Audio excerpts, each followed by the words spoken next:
트럼프 대통령이 철도 관련된 언급을 하면서 오늘 철도주들 강하게 상승하는 모습이 확인이 되고 있습니다. 대아티아이뿐만 아니라 에코마이스터, 푸른기술 급등하는 모습 연출되고 있는데요. 또 대표적으로 우리가 이 부분을 경협주로 또 꼽기도 하고 북한 관련된 이슈가 있을 때마다 상승을 하는데 과연 이게 현실적으로 이루어질지 다시 한번 탄력을 받을 수 있을지 이 부분이 궁금합니다, 팀장님. 예, 철도주 오늘 강하게 아침에 갭상승했죠. 그리고 트럼프 대통령이 언급했습니다.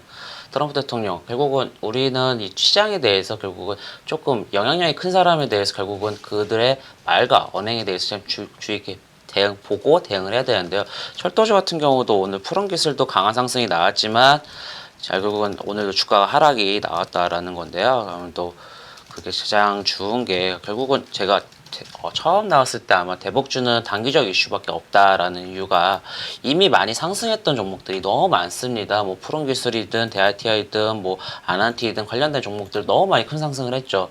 단기간에 급상승한 종목들 같은 경우는 당연히 조정이 나오고 급상승했던 곡을 긴 조정을 통해서만 당연히 어느 정도 빠져야 되거든요.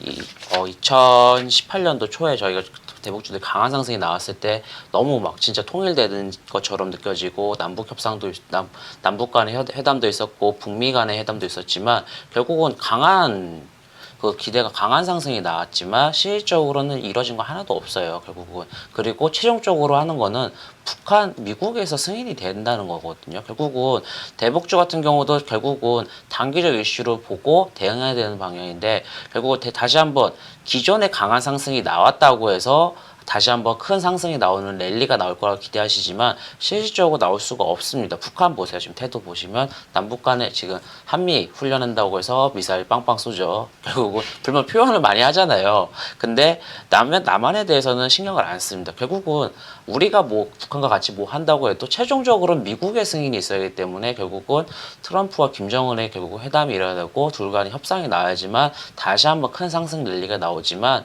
결국은 트럼프 입장에서도 지금 김정은에 대해서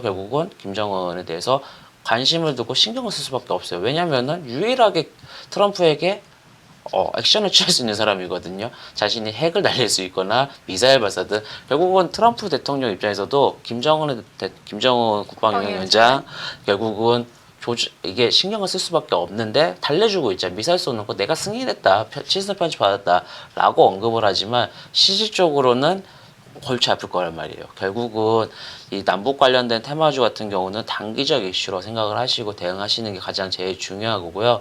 결국은 상승 나왔을 때는 어느 정도 매도 포지션 취하시고 다시 한번 저가나 다시 한번 바닥에서 조금 조정 상승 폭이 나왔을 때 관심 두고 대응하시는 게 가장 제일 중요할 것 같습니다.